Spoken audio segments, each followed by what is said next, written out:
AIR news में आप सभी दर्शकों का स्वागत है।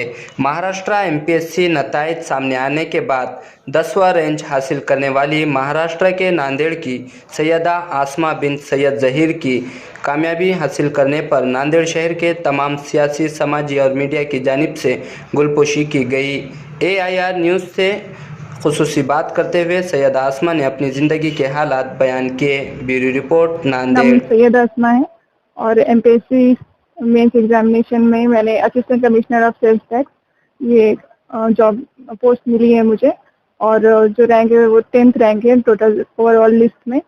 और मैं सबसे पहले खुदा का शुक्र अदा करना चाहती हूँ इस मेरी सक्सेस के लिए। उसका बहुत बहुत मदद रही खुदा की, और साथ में मेरे वालिदैन थे, उनका बहुत ज़्यादा सपोर्ट था। और मेरे पापा ने बहुत सपोर्ट किया, मोरल सपोर्ट हो, फाइनेंशियल हो। और मेरी मम्मी भी मुझे बहुत इंकरेज करती थी। सेल्फ स्टडी की करके ही मैंने यहाँ तक पहुँची हूँ। और इसके लिए मैं सारे सबको एक मैसेज भी देना चाहती हूँ कि अगर आपको एमपीएससी सिविल सर्विसेज में आना है तो आप सेल्फ स्टडी करके भी आगे बढ़ सकते हैं। इसके लिए आपको कोई कोचिंग अगर आप ज्वाइन करने की कोई ज़रूरत नहीं है। और साथ में मैं जो वालिदैन हैं उनको ये मैसेज देना चाहती हूँ कि वो अपने जो लड़कियां हैं उन्हें इंकरेज कीजिए ताकि वो आगे बढ़ें। अपने इर्द गिर्द अगर आपको टैलेंट लग रहा है तो आप उन्हें इंस्पायर कीजिए। और बहुत ज़रूरी है हमारे माशरे के लिए, हमारी जो सोसाइटी है उसे आगे बढ़ने के लिए कि वो सपोर्ट करते रहें। लड़कियों की तालीम को ज़्यादा आप फोकस कीजिए और लड़कों के साथ साथ। और यही मैं मैसेज देना चाहूँगी। तालीम की शुरुआत मैंने सपा उर्दू प्राइमरी स्कूल से उर्दू मीडियम से की। फिर मैंने खैरुल उर्दू हाई स्कूल यहाँ से 10th अपना पास किया उर्दू मीडियम से। उसके बाद मैंने यशवंत कॉलेज यहाँ से आर्ट्स स्ट्रीम से इंग्लिश मीडियम से 12th किया। फिर ग्रेजुएशन BA किया। फिर MA इकोनॉमिक्स अभी मैं कर रही थी। और उसी के साथ साथ मैंने फिर अपनी तैयारी जो थी सिविल सर्विसेज की वो स्टार्ट। एमपीएससी एग्जाम को बच्चे जो आजकल बहुत ज्यादा टफ समझते हैं, स्टडी करने में डरते हैं, तो आपका तरीका क्या रहा? किस तरीके से आपने इसकी तैयारी? सबसे ज़्यादा मुझे ज़रूरी लगता है सिविल सर्विसेज के लिए आपका एक एम होना बहुत ज़रूरी है, क्योंकि यहाँ पर पेशेंस बहुत ज़्यादा लगता है। आप एक मरतबा फेल हो जाते हैं फिर आपको दोबारा पूरा साल आपका देना पड़ेगा दोबारा तैयारी करने के लिए। तो उसमें कहीं ना कहीं मुझे लगता है कि बच्चे से टफ समझते हैं वो सारा अपना वक्त देना, उतना पेशेंस रखना। तो मुझे लगता है कि आप उसकी तैयारी कीजिए। सख्त मेहनत तो आपको करनी ही पड़ेगी। और जो एमपीएससी की कमीशन की तरफ से जो क्वेश्चन पेपर्स आते हैं, जो सिलेबस आते हैं, उसके ऊपर आप फोकस रखिए अपना। कोचिंग ज़रूरी नहीं है, आप इसी पर ज़्यादा फोकस कीजिए। यही जल्दी उठती थी और सुबह ही ज़्यादातर फोकस रहता था मेरी पढ़ाई का। मुझे ऐसा लगता है कि आपको कंटिन्यूस पढ़ाई करने की ज़रूरत नहीं है। उसे कंपार्टमेंट्स बना लीजिए, जैसे GS 1, 2, 3, 4 हर एक के अपने अपने घंटे रखिए, क्योंकि एक साथ आपकी कोई पढ़ाई आप कर नहीं सकते एक साथ। वो काफ़ी आपको बोर लगेगा या फिर आपको उसमें दिलचस्पी नहीं रहेगी।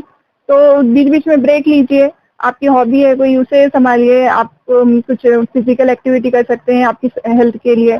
तो ये सारे करते हुए आपको पढ़ाई करनी है। और ऐसा नहीं कि आप 10-12 घंटे एक साथ पढ़ लीजिए बैठकर, ऐसे तो कोई कर भी नहीं सकता, इट्स नॉट प्रैक्टिकल। तो उसी तरह से आप पढ़ाई कीजिए और हर हफ्ते जो आप क्वेश्चन पेपर सॉल्व कीजिए, सिलेबस को आप देखते रहिए ताकि आपको आप राह से भटके नहीं, आप सीधे रास्ते पर चलते रहे। आपको किन-किन दुश्वारियों का पेश आया? जिस तरह के लोग सोचते हैं कि आज के दौर में बेटी को पढ़ाना बहुत मुश्किल है, लेकिन आपके साथ क्या परेशानियां पेश आई? मुझे लगता है कि ये जो दुश्वारियों का आप जिक्र कर रहे हैं वो मोरल ज़्यादातर है। आप प्रैक्टिकल से ज़्यादा लोग अपने जहन को तैयार नहीं करते। उनके जहन में ये बात बैठी हुई है कि लड़कियों को पढ़ाने से कोई फ़ायदा नहीं है, या फिर उन्हें ऐसा लगता है कि ये इसका कोई आपको प्रॉफिट नहीं मिलेगा बाद में। तो मुझे लगता है ये मोरल अगर आप चेंज कर लेना तो फिर कोई दुश्वारी नहीं आएगी। मेरे पेरेंट्स का शुरुआत से मुझे उन्होंने सपोर्ट किया, तो मुझे ऐसा नहीं लगा कि मैं लड़की हूँ इसलिए मैं पढ़ नहीं सकती। और कभी भी कोई भी अगर आपको मटेरियल चाहिए तो आजकल तो ऑनलाइन अवेलेबल है। अगर आपको बाहर जाने की ज़रूरत नहीं है, आप घर बैठकर आराम से आप कोई भी पढ़ाई ये कर सकते हैं। तो हर इंसान किसी न किसी चीज़ से इंस्पायर होता है, तो आप किस चीज़ से इंस्पायर हुए? आपको लगा कि ये चीज़ अगर मैं सिविल सर्विसेज की बात करूँ तो जो शुरुआत से मुसाबकती इम्तिहानात में मैं पार्टिसिपेट करती थी, प्रोग्राम्स अटेंड करती थी, तो वहाँ पर जो ऑफिसर्स आते थे उनकी जो स्पीचेस देखकर मैं बहुत ज़्यादा इंकरेज हुई। स्पेशली डॉक्टर श्रीकर परदेशी जो कलेक्टर रह चुके हैं उनसे। और साथ ही मेरे पापा काफ़ी मुझे इंस्पायर करते थे क्योंकि वो पुलिस महकमे में थे, तो ऑफिसर जो हुआ करते थे एसीपी, उनके साथ, तो वो जो मैं बचपन से देखते आ रही थी तो मुझे उसने काफ़ी इंस्पायर किया। आपके कोई रोल मॉडल? वो मैं अपने वालिदैन को कहना चाहूँगी। मुझे तो सबसे पहले ऐसा लगता है कि एक इकोनॉमिकली आपको एम्प्लॉयमेंट की बहुत ज़्यादा ज़रूरत है फिलहाल, क्योंकि हमारे पास इतना डेमोग्राफिक डिविडेंड है, हमारे यहाँ इतना पोटेंशियल है, यूथ बहुत ज़्यादा है हमारे यहाँ, तो उन्हें अगर हम जल्दी जल्दी एम्प्लॉय करके उसे सही रास्ते पर लगाएंगे तो डेवलपमेंट बहुत जल्दी होगा हमारी कंट्री का। अभी मुस्लिम समाज के जो लेडीज है उनको पढ़ने के बारे में, तालीम के बारे में आप क्या मैसेज देंगे? मुझे ऐसा लगता है कि मुस्लिम जो लड़कियां हैं उन्हें आगे आना चाहिए, और तालीम क्योंकि पूरे फैमिली के लिए बहुत ज़रूरी होती है एक लड़की की तालीम, तो उन्हें आगे आकर अपने माशरे को आगे बढ़ाने की ज़रूरत है। और भले ही कुछ दुश्वारियों का सामना करना पड़ सकता है, समाजी हो, माशी हो, लेकिन जब अगर आप आगे बढ़ जाएंगी तो धीरे धीरे वो दुश्वारियां भी आपको हट जाएंगी आपके रास्ते से और आप आगे बढ़ेंगी।